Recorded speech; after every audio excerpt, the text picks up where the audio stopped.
Boa noite, pessoal, tudo bem? Hoje tenho o prazer de ciceronear essa live, né, com algumas pessoas bem legais aí que vamos falar sobre computadores da Sharewater. Vou chamar a galera aqui, enquanto isso vocês vão entrando. Deixa eu fazer um convite aqui. Já vamos chamar o pessoal. Vou chamar primeiro o Bruno. O Bruno é nosso instrutor XR, também vai participar desse bate-papo. E deixa eu entrar aqui. Bruninho, cadê você?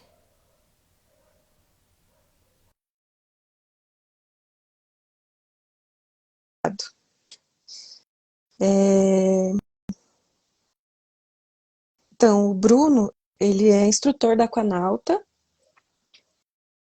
E olá, olá, tudo bem, pessoal? Deixa eu ler o currículo dele aqui. Bruno, já te mandei o convite para você entrar.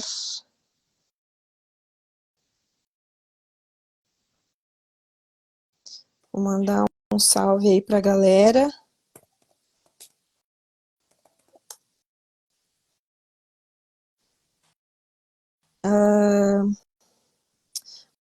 O Bruno, ele tem um Instagram, né, falando sobre mergulho.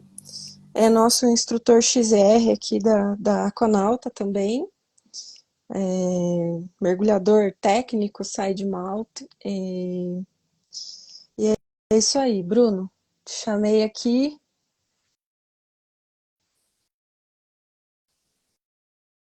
Bruno,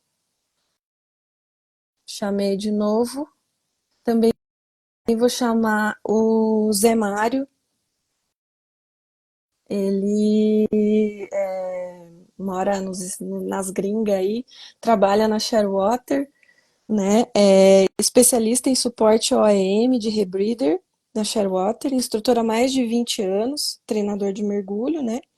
É um ávido explorador de cavernas, já explorou várias cavernas profundas, até 190 metros aí, examinador da DAM, e seu principal interesse é a disseminação da segurança e conscientização sobre o mergulho, através de um melhor acesso à informação, e já também traduziu vários manuais de mergulho para a língua portuguesa. Teremos também a presença do Leonardo Bezerra de Miranda, ele é instrutor trainer NAUI, instrutor Tech Side Mount, ele é da Bombini Mergulho e Viagens. Então, estou chamando a galera aqui. Já fiz o convite para o Bruno, convite para o Leonardo.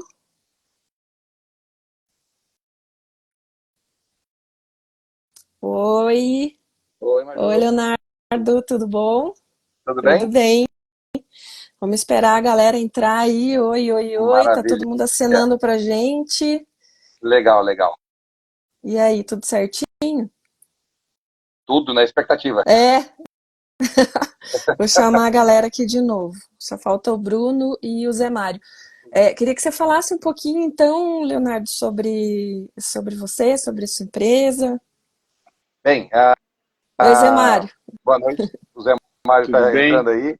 Eu sou o Leonardo, sou instrutor trainer da NAUI.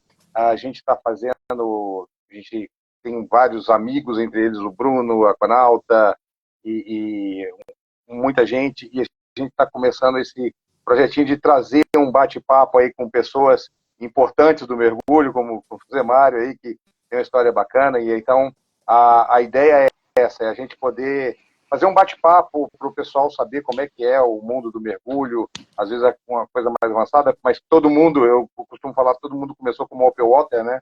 Com Então todo mundo certeza. começou ali, lá embaixo Todo mundo e foi a gente vai. escubinha um dia na vida. Exato. Então é legal a gente tá aí fazendo esse bate-papo para a galera se inteirar um pouco mais do mergulho. Legal. Agradeço aí o Brunão, o Zé Mário por ter topado essa empreitada aí. Legal. Zé Mário, já te apresentei, mas gostaria que você se apresentasse também. Fala aí, pessoal. Antes de mais nada, agradecer a oportunidade. É claro que falar sobre mergulho é a coisa que eu mais gosto de fazer na vida, sem dúvida. Depois de mergulhar, é falar sobre mergulho.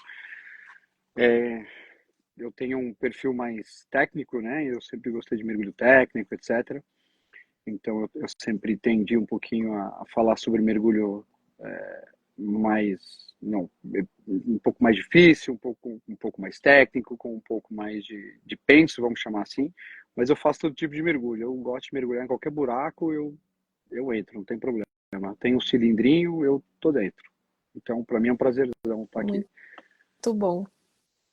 Bruno, eu já te apresentei, mas pode se apresentar de novo. E aí, galera, boa noite. Que bom estar com vocês aqui. É um prazer poder dividir com pessoas tão ilustres aí esse bate-papo. Queria agradecer de antemão o Zé Mário que aceitou gentilmente conversar com a gente. Queria dizer rapidinho que eu conheci o Zé Mário lá em Bonaire, um dia que ele no Tech Show, no Bonaire Tech Show, e ele deu palestras lá pra gente, tive a oportunidade de assistir e aproveitei a oportunidade de dar uma sugada nele, ouvir algumas histórias e perguntar algumas coisas para ele. E aí, conversando com o Léo, a gente Explica a resolveu. sugada, Bruno. Explica a sugada. Sugada sempre de informação, ele deu o prazer de fazer um mergulho com a gente, foi no Wilma Hooker com a gente, e além de algumas informações que eu busquei com ele do computador, de experiências dele, e esse é o objetivo que a gente está aqui. Então, é para isso que a gente te trouxe, tá, Zé Mário? A gente quer te ouvir, beleza? Muito obrigado por ter aceito aí o nosso convite. Zé Mário, pode, É, pode tocar a ficha aí. vamos explicar direitinho o que o Bruno quis dizer com isso, né? Então, vamos confundir as coisas.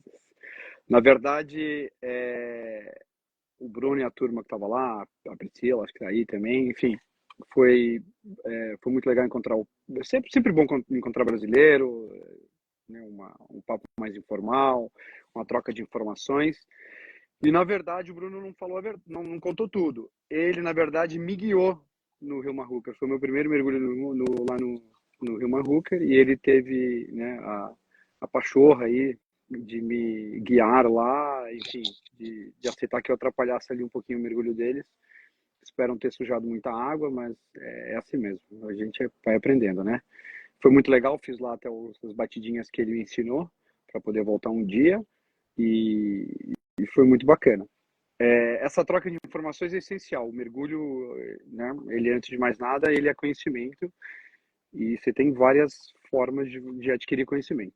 É claro que a literatura está aí, nem sempre é fácil de achar a literatura, ela está disponível, é difícil de encontrar, e eu vou lá para trás, quando eu comecei a mergulhar, eu comecei em 1992, numa coisa chamada Projeto Aqua, extinto Projeto Aqua em São Paulo, que era uma escola maravilhosa.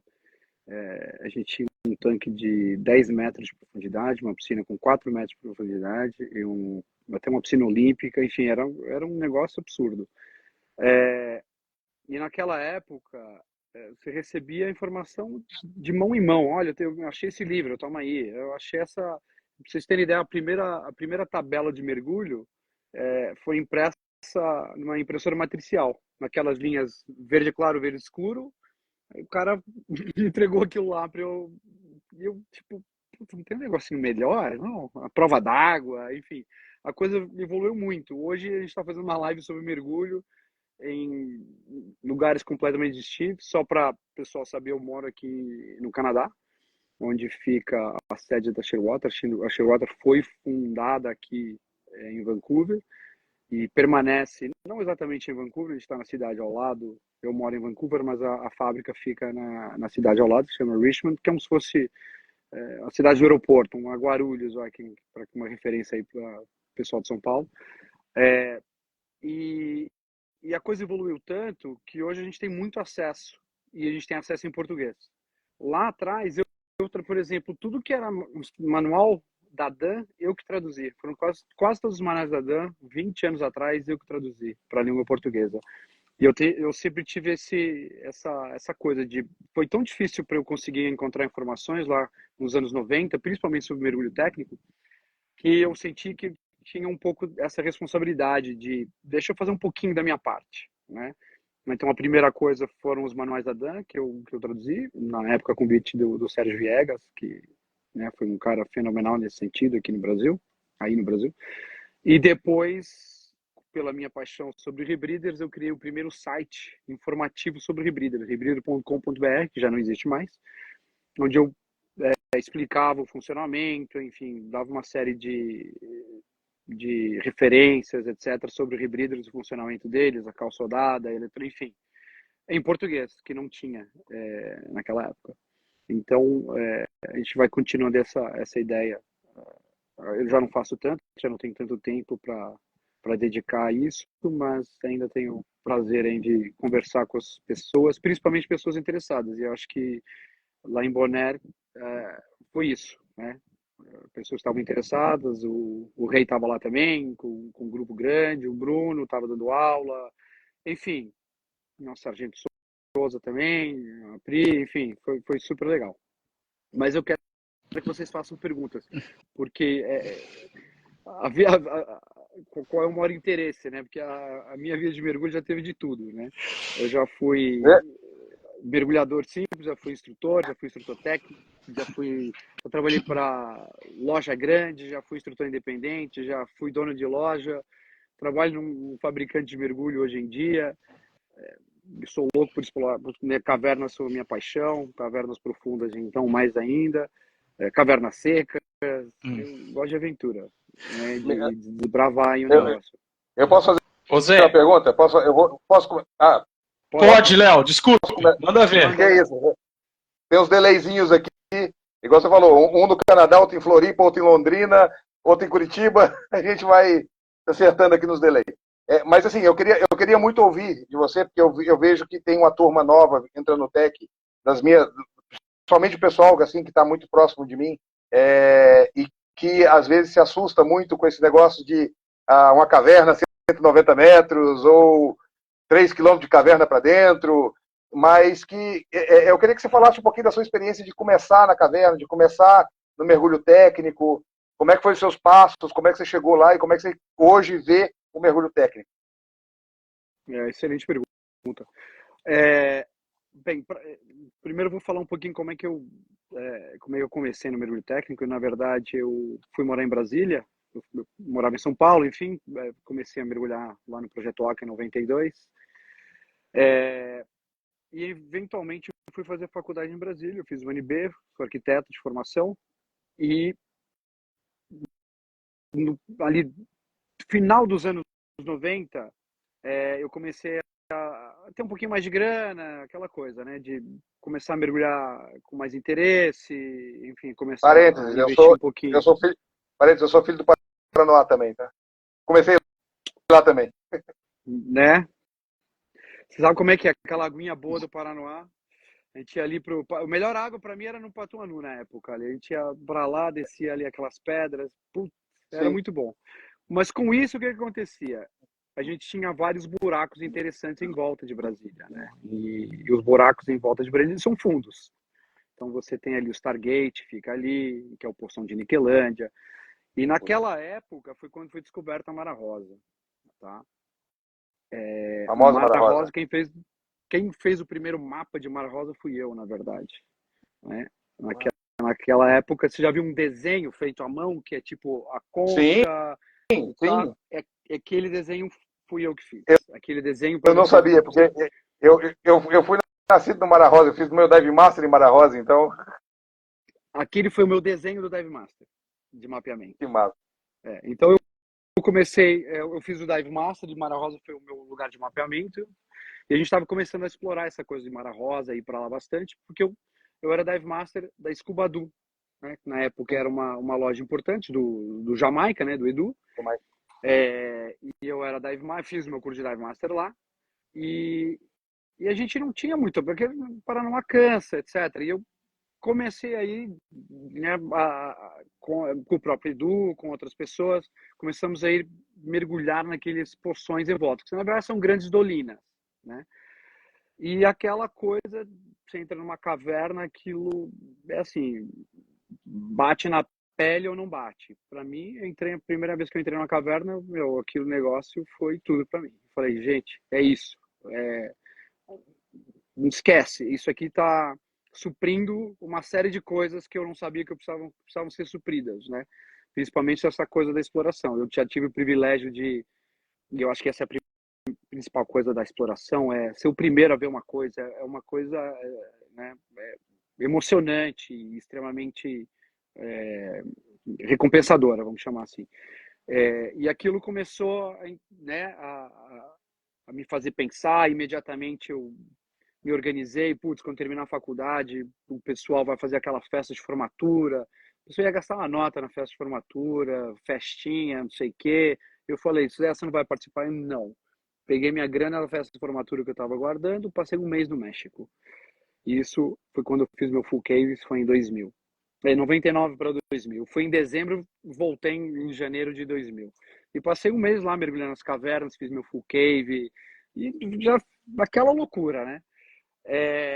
E paralelamente a tudo isso, principalmente pela profundidade das cavernas ali naquela região, eu tive que aprender a fazer mergulho técnico, aprender a fazer descompressão.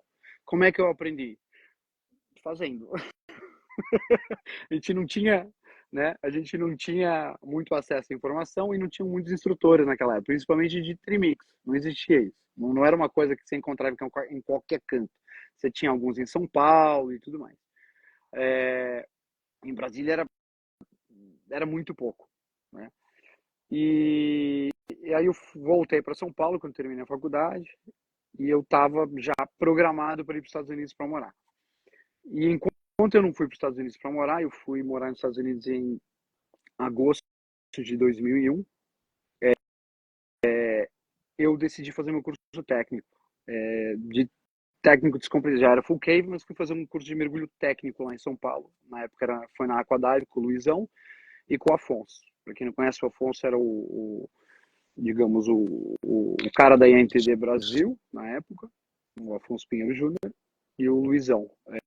Eles eram parceiros em cursos, etc. E eu fui fazer um curso de mergulho técnico e eu já conto a história mais tarde de como eu não fui certificado no final do curso. Eu terminei um curso de nitrox avançado com eles, então aquele primeiro passo, e fui fazer o técnico normoxic e acabei não certificando. E em agosto de 2001 eu fui morar em Nova York, na verdade. Então vocês sabem muito bem o que aconteceu em setembro de 2001. Sim. Todo mundo lembra desse momento. Eu estava lá também. Eu estava lá. Eu estava em Manhattan nesse dia. Então foi uma chegada interessante. Aí eu passei um tempo lá mergulhando naquela aguinha quente de Nova York, né? Aqueles naufrágios lindos e maravilhosos, aquela água cristalina, não? E, enfim, e aí eu era tão viciado em caverna que eu comecei toda a oportunidade que eu tinha para Flórida, eu estava sempre viajando e é uma coisa maravilhosa. Isso é um pequeno resumo de como eu comecei.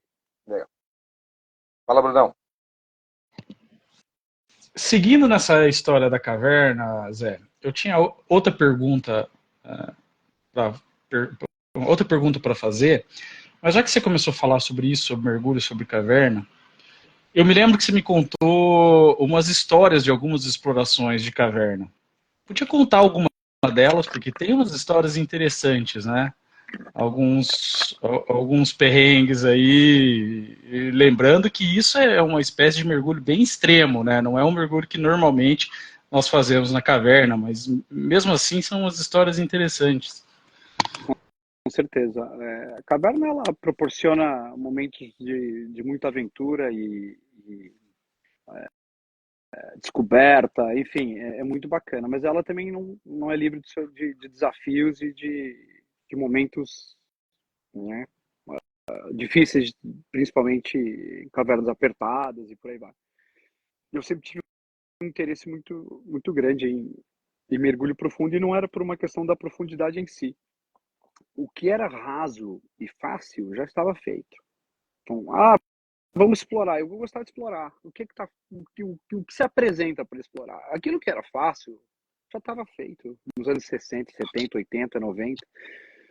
E o que era mais difícil, ele estava um pouco mais fundo, tá um pouco mais apertado, de acesso um pouco remoto, e assim por diante. Né?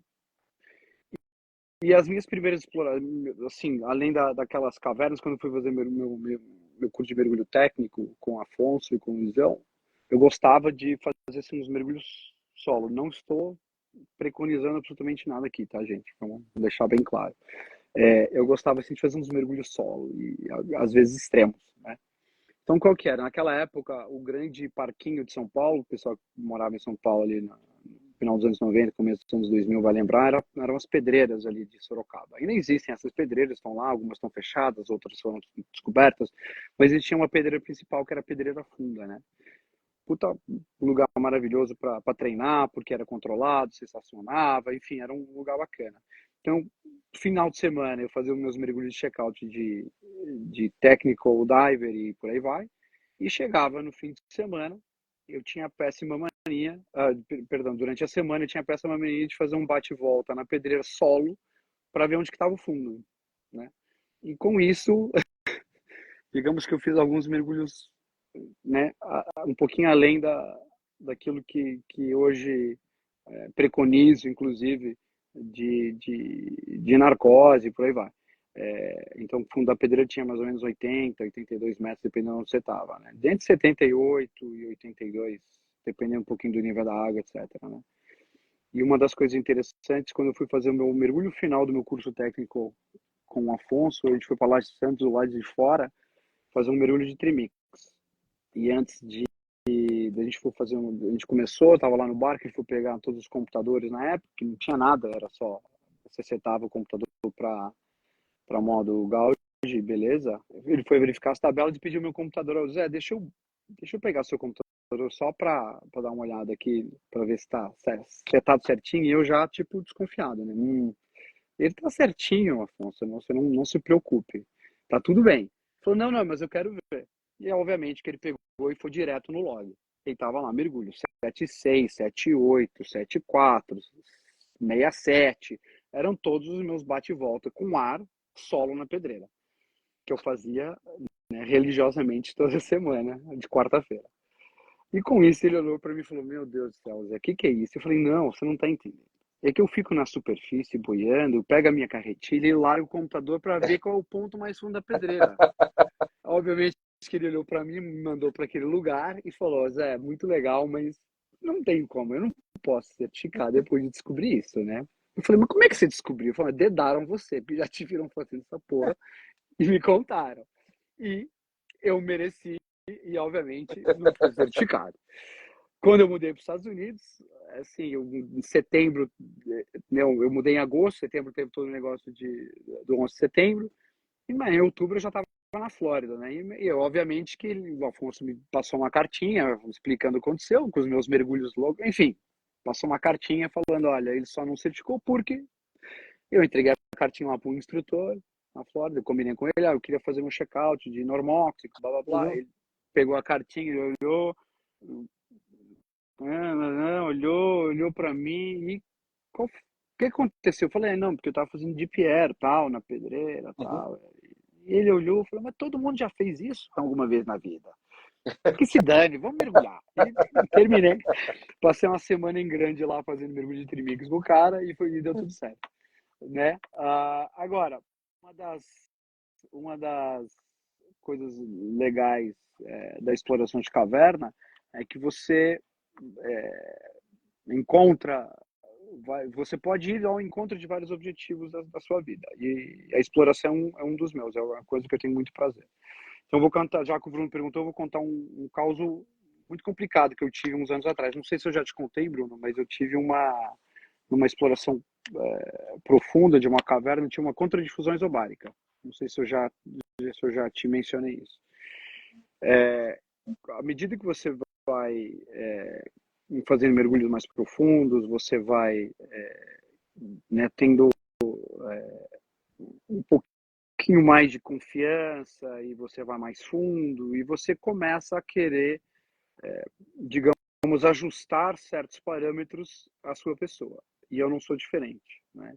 Nesses mergulhos extremos, às vezes você está planejando mergulho de 10, 11, 12 horas, né? E é muito, né, é muito complicado você ficar esse tempo inteiro debaixo d'água e não se cansarem demasiado, ou até não se colocar em situações de hidratação e por aí vai. Então você vai criando mecanismos não só para aguentar esse tempo, mas você vai tentando achar soluções para diminuir o tempo que você precisa ficar debaixo d'água, né? Uma dessas soluções, que eu não recomendo, obviamente, é você fazer, principalmente em híbrido, é você fazer trocas gasosas arriscadas, principalmente fazer trocas de diluente durante o seu percurso. E eu já há muitos anos tenho vindo a fazer esse tipo de troca por né, uma questão de diminuir o tempo do mergulho. Isso é, em vez de ficar lá 12 horas, eu quero ficar 8. Em vez de ficar 11, eu quero ficar 9. E assim por diante. E eu tenho vindo a fazer isso com certo sucesso. Mas a gente tem que lembrar que essas coisas não são fisiológicas, são matemáticas, né? Então, a matemática, ela funciona no papel, ela não necessariamente funciona, né, na vida real, né? E aí, com isso, um dia, fazendo uma troca gasosa arriscada, estava voltando de uma caverna a 190 metros de profundidade, estava dentro dela 2 quilômetros, explorando. Na volta, eu fiz uma troca de diluente, um flush de diluente, e descobri que o meu limite era ali. E eu tive uma contradifusão isobárica durante o mergulho, faltando 7 horas para terminar, para poder sair da caverna. Então, vocês imaginam 7 horas com uma contradifusão isobárica. O que é uma contradifusão isobárica? Basicamente, é uma troca de gases. Isso é uma doença descompressiva que acontece quando você não muda de profundidade. Então, isobárica. É uma contradifusão porque os gases estão sendo transportados na saída dos seus tecidos e para entrar nos seus tecidos em velocidades diferentes, né? Só que a velocidade de saída foi menor do que a velocidade de entrada. E quer dizer, existiu, sem uma mudança de profundidade, existiu uma supersaturação dos meus tecidos e a consequência é a formação de bolhas na orelha. E vocês imaginam o que é bolha no seu centro de controle né, do seu equilíbrio e né, enfim, de uma série de coisas. Então, isso significa o quê? Eu passei 7 horas vomitando debaixo d'água, a cada 10 minutos mais ou menos eu tinha que vomitar. Tivesse ou não tivesse algo para vomitar, se não tivesse nada para vomitar, eu engolia alguma coisa de água só para poder ter aquele, né, ter aquele alívio do vômito, né? E sem ver absolutamente nada. Isso é dentro de né, de uma visão muito restrita, porque fica tudo rodando. É como se vocês tivessem isso aqui assim, ó, o tempo inteiro. Tá assim, vocês estão assim. Então, você não consegue, você tem que estar muito concentrado. Primeiro, para controle das suas vias aéreas, né? E depois, saindo de uma caverna. Isso é, você tem que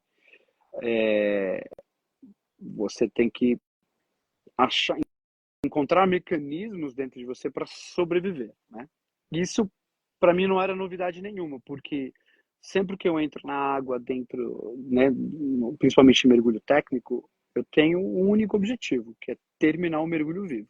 E isso é uma é um mindset, vamos chamar assim, que eu tenho lá de trás. Então essa é a primeira coisa. Eu assumo o risco e eu encontro formas de mitigar esse risco, e se alguma coisa acontece, eu tenho recursos para resolver dentro de um limite, obviamente.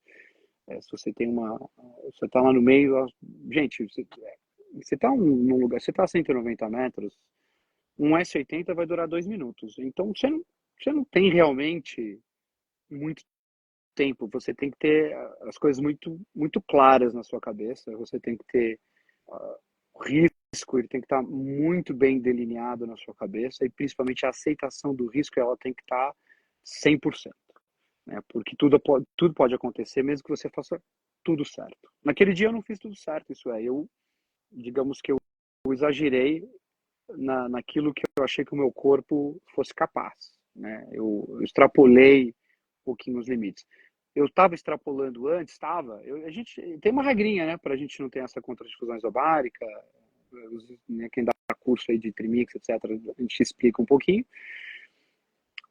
mas aquela, né, eu acho que eu sei um pouquinho mais, eu acho que eu consigo mais, né, eu acho que o meu corpo é bom, a gente vai exagerando. E nesse dia, então, teve uma doença descompressiva por conta de difusão isobárica extremamente grave. Consegui terminar o mergulho, depois de 7 horas, eu já não aguentava mais, obviamente, estava extremamente cansado, desidratado, muito desidratado. Para mitigar qualquer risco, eu tinha uma equipe, na verdade, eu não estava sozinho.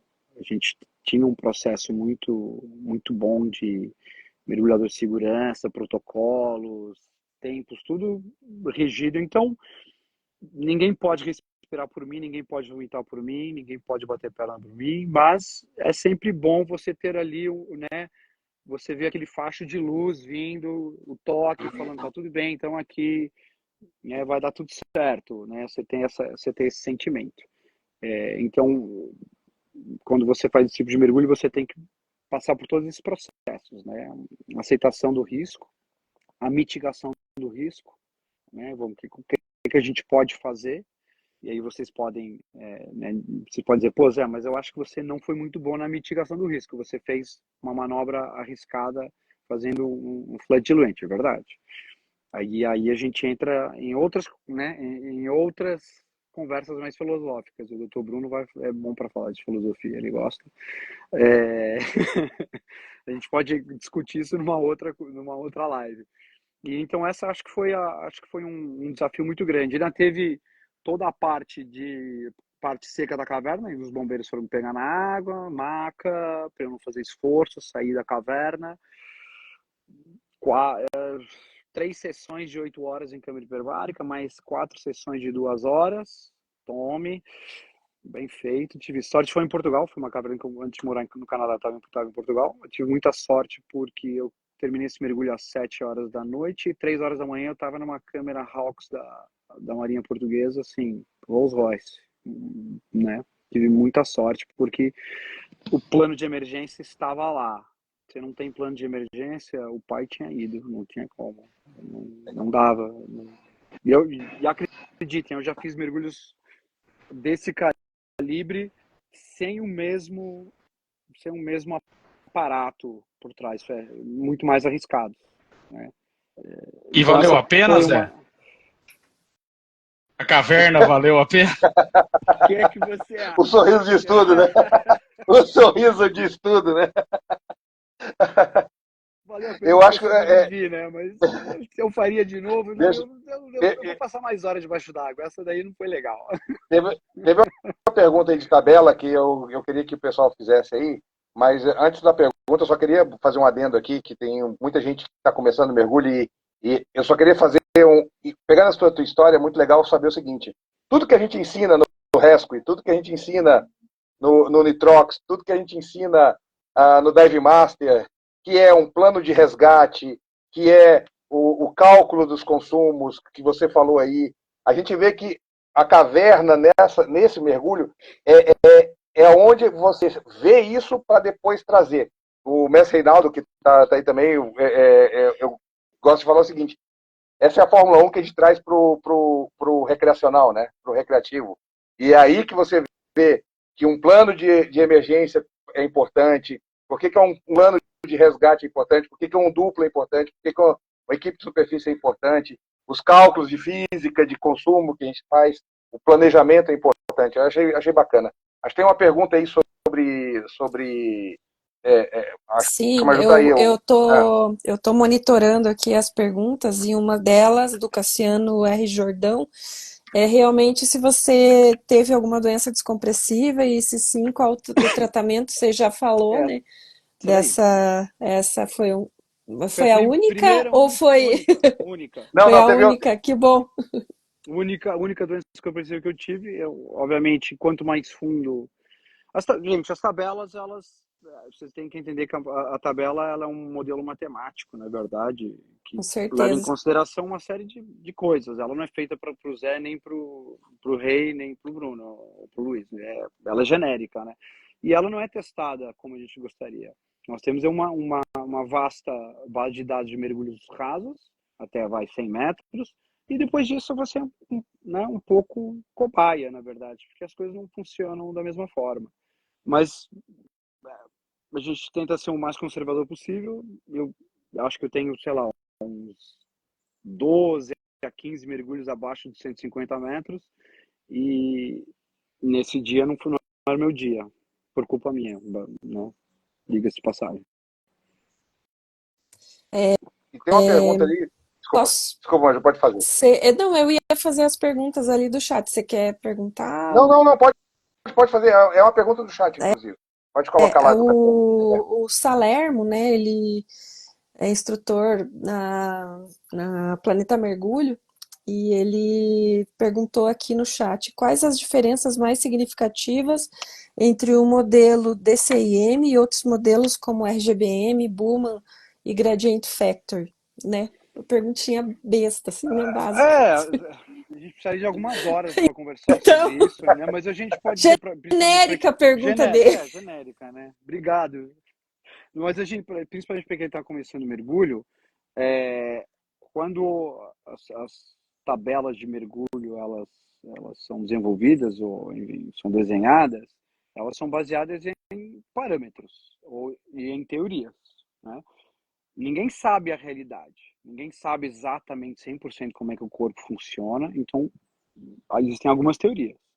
É, os modelos, eles variam um pouquinho porque qual é a teoria que você aceita. Você aceita que é uma teoria de bolha ou você não aceita que é uma teoria de gases dissolvidos? Que você são várias as diferenças, mas o que é importante ressaltar? Todas elas, quando são usadas de uma forma conservadora e de acordo com os parâmetros para os quais elas foram desenhadas, elas tendem a ser bastante seguras. Isso, a incidência é baixa. Agora, quando você começa a inventar moda, como eu já fiz, você começa a entrar num campo um pouco mais cinzento. Isso é, você começa a se arriscar. É, são feitos milhões de mergulhos todos os anos. E quase todas as tabelas, elas, bem ou mal, têm uma performance adequada. Funcionam, né? Funcionam. Agora é uma questão de putz, o que é melhor para mim. Eu comecei com Booman lá atrás e eu adoro Booman porque sempre funcionou para mim. Talvez se eu tivesse feito meu curso básico na Nau, pode ser que eu fosse mais, sei lá, voltado a fazer umas tabelas da RGBM. É possível. Mas eu acho que a diferença é pequena, na verdade. São só você vai parar um pouquinho antes ou depois uma da outra.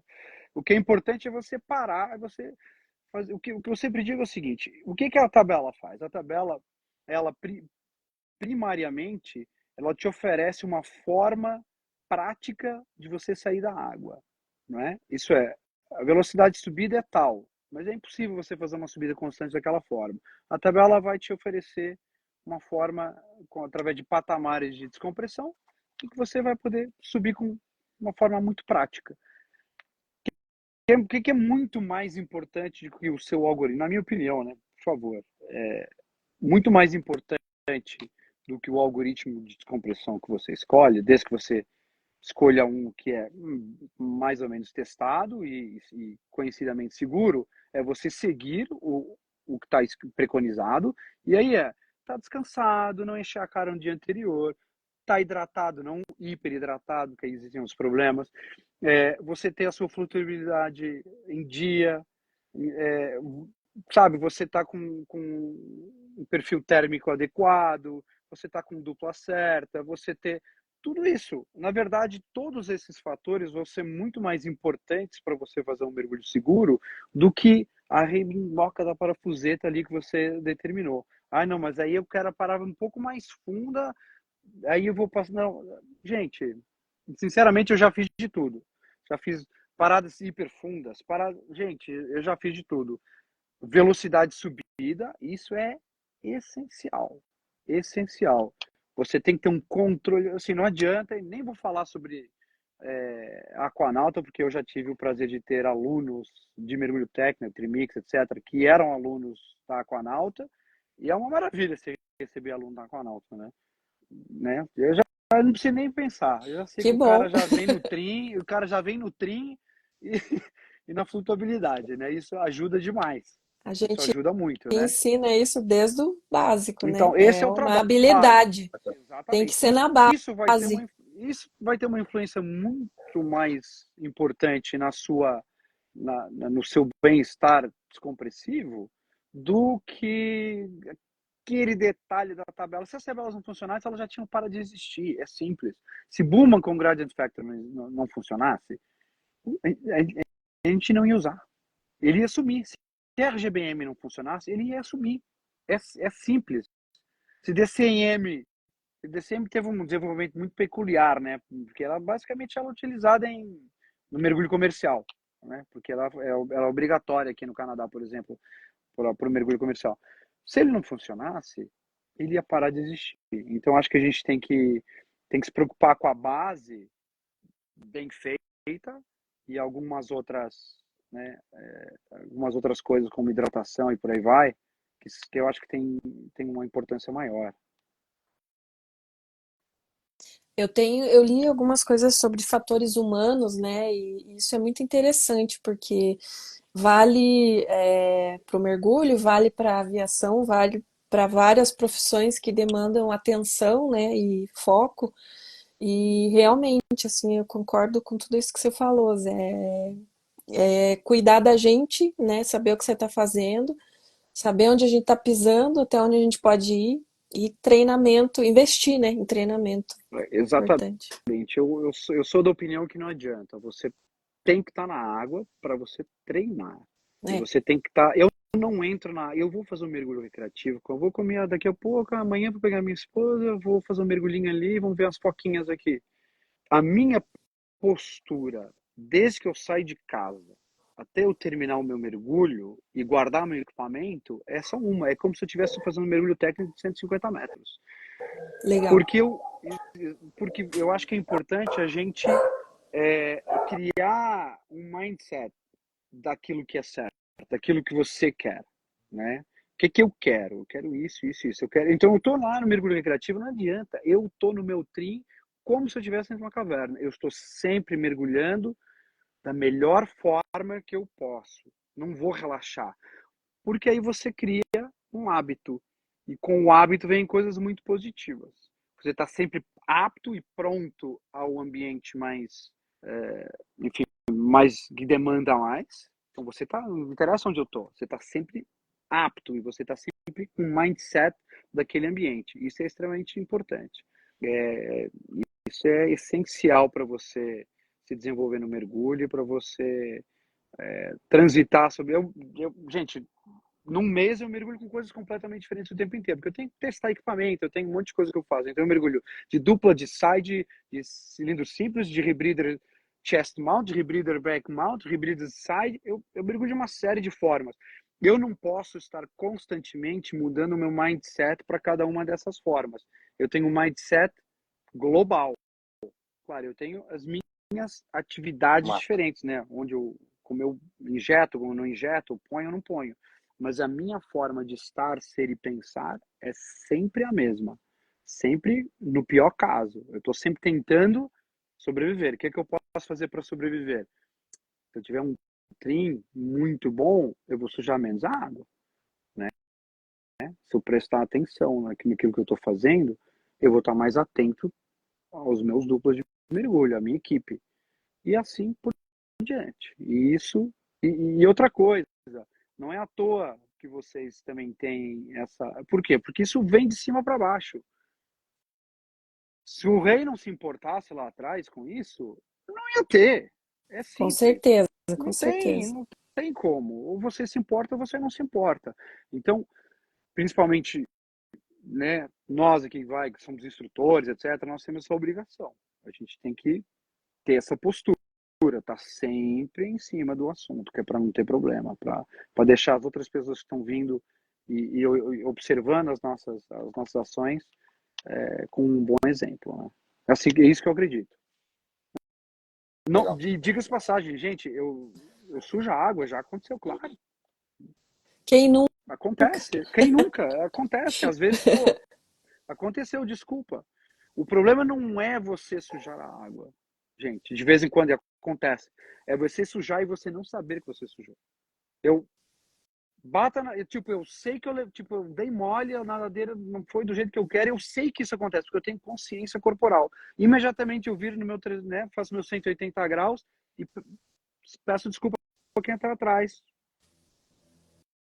Acabou. Mas o problema que eu tenho é pessoas mergulhando e não sabem o que está acontecendo. Isso não pode, você tem que ter É, isso noção é do que grave. está acontecendo. Isso é muito grave. Isso é muito E grave. eu vou botar. Eu venho da mesma escola, é aquele negócio. O que você está num outro grau, mas assim, é o que eu falo também para os recreativos. Não importa se é jaque, se é asinha, se é dupla, se é side, a postura tem que ser a mesma, né? A Com postura é certeza. aquela. Né? Eu queria fazer uma pergunta, que foi a pergunta que apareceu aí no chat, mas eu vou me permitir fazer essa pergunta também. Você está muito no mercado de rebreeder, né? Como é que você vê hoje o mercado de rebreeder, inclusive com esses lançamentos de rebreeder mais para o recreativo, sem ser com diluente de hélio? Como é que você está vendo o mercado de rebreeder? Se ele está crescendo, se é para todo mundo? Você vê futuro? Como é que você vê o mercado hoje do rebreeder? Boa Zé, tem pergunta. uma pergunta que é só um adendo ali na pergunta do Leonardo, que o do Guga Leitão também pergunta se o rebreeder é seguro, quanto ele é seguro e se é para todo mundo. Acho que vale a pena já englobar. Boa. Um abraço aí pro Leitão também. Bem, vamos lá. Vou falar aquilo que eu penso, é assim que eu vejo a minha vida, né? Cada um tem que ver a vida como quer e como gosta. Como diria meu mestre lá atrás, Gabriel Gami, para quem conhece aí das antigas, né? Cada um escolhe o caminho para chegar aos céus, né? Cada um escolhe o seu caminho. Então, como é que eu vejo o mergulho? Eu sou um apaixonado, gente, por favor, eu sou um apaixonado por rebreather, tá? Não me entendam mal. Mas eu vejo o equipamento de mergulho como uma ferramenta, certo? Tem coisas que eu não abro mão, que é o meu mindset, a minha postura, a forma como eu... Isso não tem missão. Toda missão requer que eu tenha uma boa flotabilidade, um bom tri, e eu saiba me deslocar na água de uma forma eficiente, gastando menos energia possível, né? E isso eu não abro mão. O meu mindset é de sobrevivência. Eu estou sempre pensando no que é melhor. Estou sempre atento ao meu ambiente e por aí vai. Agora, como o equipamento específico que eu vou mergulhar, ele vai depender da minha missão. Começa por aí. Então, o rebreather é para todo mundo? Não. Nem todo mundo tem missões que requerem um rebreather. Por quê? Porque você está aumentando o seu risco exponencialmente para um ganho minúsculo. Esse mergulho, vamos fazer, mas se você fizer esse mergulho com 2,80 de side, dá no mesmo? Dá exatamente no mesmo. Para quê? Então, eu gosto de colocar o equipamento assim, eu vou de side, vou. É apertado, eu preciso passar? Não, então eu vou de dupla. Eu adoro uma duplinha nas costas. Putz, coisa mais confortável, que delícia, né? Agora, para você fazer certas missões que requerem um rebreather, significa que você precisa estar treinado naquele sistema, estar treinado. Então, Zé, você nunca fez um mergulho de rebreather PEBA? Não, fiz centenas de mergulhos de rebreather PEBA, principalmente lá atrás, 20 anos atrás, porque eu precisava ter a memória muscular,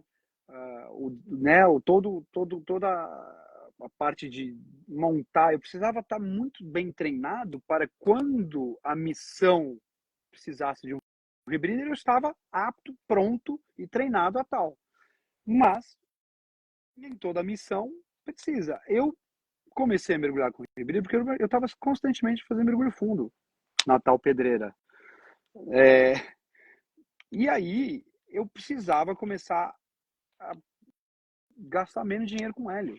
O meu primeiro rebreather de circuito eletrônico fechado, eu fui o primeiro, né? Eu trouxe o primeiro para o Brasil. Eu paguei ele em 2 anos, só poupando o hélio, né? Porque eu tinha essa missão. Eu queria explorar cavernas fundas, eu queria fazer mergulhos profundos. Então a missão me levou a isso. Mas não é para todo mundo. Eu acho que existem alguns rebreathers que são até legais para o mergulho recreativo, sim, mas a maior parte deles, você está dando um tiro de canhão para matar um rato, né? Então, eu acho que existe isso. Onde que entra aí? Você tem que fazer uma. Então, o mergulhador, o que ele tem que fazer? Tem que fazer uma análise muito crítica daquilo que ele faz, daquilo que ele quer fazer e daquilo que ele o que você quer da sua vida de mergulhador? Eu já sabia muito bem o que eu queria, então o rebreather naquela altura fazia sentido. E era muito mais difícil, tá, gente, de conseguir um rebreather. Hoje em dia tem, não sei nem quantos instrutores de rebreather tem no Brasil, deve ter 20, até mais, eu não faço ideia. Naquela altura, sabe quantos tinha? 0. Não tinha. Eu mergulhei sozinho de rebreather durante 2 anos. Não tinha ninguém para perguntar. Zé, deixa eu te fazer uma pergunta, coisa rapidona, utilizar do teu conhecimento aí de dentro da maior fabricante de computador do mundo. 2 coisas em 10 minutos no máximo, que é o tempo que a gente tem. Bora. A primeira pergunta foi do Joel. O Joel é um dos nossos veteranos da Aquanauta, dos mergulhadores mais antigos que a gente tem lá. Ele perguntou o seguinte: se no caso das paradas descompressivas a gente pode confiar nos nossos computadores. E o Alt, que também é outro mergulhador nosso da Aquanauta também, ele pergunta o seguinte: onde a gente encontra literatura para melhor configurar o nosso Shearwater? Excelentes perguntas. Se você 8 minutos, 8 minutos. Vou resolver rápido aqui. Não dá para. Desculpa, o bate-papo está tão bom que passou rápido demais e qualquer coisa, vamos tentar prorrogar. Se puder, é claro. Fazer um parte 2 aí. Exato. Bem, a premissa, na verdade, vamos falar. Um computador de mergulho, a Shearwater, ela não cria algoritmos. Ela implementa algoritmos que já existem nos seus computadores. Então, a Shearwater tem nada a ver com o que o algoritmo acha ou não acha. A gente simplesmente implementa aquele código matemático num firmware, basicamente. Então, quem é responsável? O Dr. Bowman, é o Dr. Bruce. São esses caras que desenvolveram o algoritmo. Então, eles são os responsáveis. Então, a pergunta é: você confia nesses físicos, fisiologistas, médicos, engenheiros, etc.? Essa é a grande pergunta. Eu confio, eu aprendi a confiar, na verdade, né? Eu não comecei fazendo mergulho de 8 horas, 9 horas. Eu comecei fazendo mergulho de 40 minutos, como todo mundo, né? E a gente vai desenvolvendo isso. Sim, os computadores da Shearwater, eles implementam os algoritmos que a gente tem, né? Então, o Bowman, DCIM, VPM, enfim, o que você pode ter lá, nós implementamos aqueles algoritmos fielmente. Então, pode confiar que nós implementamos fielmente. Se você confia no algoritmo ou não, aí é uma pergunta, né, diferente. Em qualquer outra, eu já me perdi, peraí. Aonde encontrar literatura que o manual do computador? Boa pergunta. Infelizmente, a Shearwater tem coisas muito legais, mas nós não temos sido proativos aí na promoção de certas coisas, e principalmente porque os nossos manuais eles não são muito bons, né? Mas para começar, através dos manuais, estão lá no site, tem manual em português. A mesma ideia quase que se aplica a todos os computadores. Então, você lê um manual, você entende mais ou menos a filosofia, mas também não tem tantas configurações. O principal é como é que você configura os gradient factors e depois como é que você configura as telas, né? Como é que você pode configurar a informação que aparece no mergulho. No ano passado eu fiz um pouquinho disso num evento em São Paulo, uma palestra exatamente sobre algumas das configurações que estão disponíveis. Esse ano teve uma outra palestra que eu só dei suporte, né, no sentido estava lá para apoiar, mas quem deu foi o Filipelli, e que ele mostrou mais dessas configurações. Mas eu não tenho uma literatura muito boa, mas se você fala em inglês, tem um cara que chama Andy Davis, que tem um site que ele tem várias coisas sobre, acho que é Scuba Tech Philippines, é uma coisa assim. Depois dá uma olhada aí, acho que é isso. Scuba Tech Philippines, ele coloca lá, Andy Davis, ele é um instrutor assim famoso de side e ele tem... Andy Davis Side Mountain Technical Wreck Diving Exato. Blog. Beleza, dentro desse blog é a minha sugestão, você pode colocar o link aí, é o que é o mais prático, assim, ele já fala um pouquinho sobre Guidance Factor, ele fala sobre configuração das telas, etc. E nesse item, já a gente mencionou aí, não lembro quem falou sobre fatores humanos. Quem falou? Alguém falou sobre fatores Sim, a humanos. Majô, a Majô. Fui eu, falei. Perfeito. Quando a Majô falou sobre fatores humanos, tem uma coisa interessante aí, né? Quando você configura a tela do seu computador, você tem que entender que, desculpa a expressão, na hora da merda, você tem que ter informação clara e objetiva. Quando você tem muita coisa, isso pode te confundir, certo? Então, a configuração, e é por isso, né, que a gente recebe 1000 pedidos por dia sobre como mudar a nossa configuração. Que está faltando isso, que tem que ter aquilo, etc. E nós, na filosofia na Shearwater, é muito simples. O computador tem que ser simples. Ele tem que ser muito simples. Por isso que a nossa interface, ela é simples. 2 botões, você tem que ser capaz de resolver as suas coisas muito rapidamente e com simplicidade. Se a gente tem que entrar em muitos menus e ficar pensando nas coisas, a gente eventualmente vai cometer um erro. Então, essa é a nossa, né, é o tom que a gente tenta dar. É claro, dá para deixar complicado? Dá, porque temos muitas opções. E as pessoas podem abusar dessas opções, obviamente, deixar a tela extremamente complexa e colocar lá 12 informações. Você tem que pensar o que é que eu preciso bater o olho e entender. O que é que eu preciso tocar num botão e entender. Então, você pode colocar né, as informações um pouco de acordo com isso. Pensa direitinho. Mas Andy Davis, eu acho que é um lugar bacana para você começar a entender. É claro, você mandar um e-mail para mim, mandar uma mensagem aqui no direct, eu tenho o maior prazer em ajudar. E se vocês quiserem, a gente faz uma live sobre uma aulinha sobre configuração, não tem problema. Nossa, Quando vocês quiserem, estou à disposição.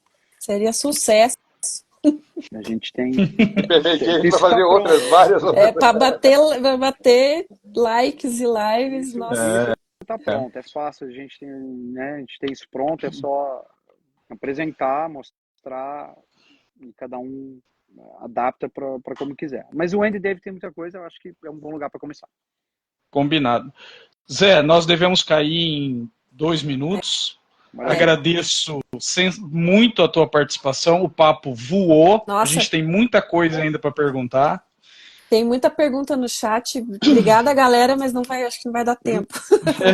Vamos marcar uma outra. Foi muito legal. O papo voou. Sou muito rápido. Papo bom é assim. Maravilha. Espero que você possa estar com a gente de novo. Claro, com certeza. Agradecer sempre e parabenizar sempre pelo trabalho aí que vocês fazem no Sul. Conheço muito bem o trabalho da Aquanauta já há muitos anos. Menos lá da Bombini, desculpa. Só significa que você tem que convidar para ir lá e beleza. Está convidado para vir para Floripa. Na água igual de Nova York. Não, uma delícia. Ó, eu Obrigado, Majô. Obrigado, Obrigado, Léo. água a 7 graus, tá? Muito obrigada a Ô, todo louco. mundo que acompanhou a live. Obrigado, Zé. Obrigado. Obrigado, Leonardo, Obrigado Bruno. aí a todos, viu? Um grande abraço e estamos Valeu. sempre à disposição. Valeu. Tchau, tchau, tchau. Tchau, Obrigado, tchau. Majô. Obrigado. Valeu, galera. Valeu. Tchau. Tchau. Acho que nós vamos cair aí daqui a pouco. Em 1 minuto. Obrigado, Em um Majô. minuto. Tamo Vamos, junto. vamos. Tchau. Tamo junto. Tchau. Nos Até mais, gente. falamos. Só encerrar a live aqui.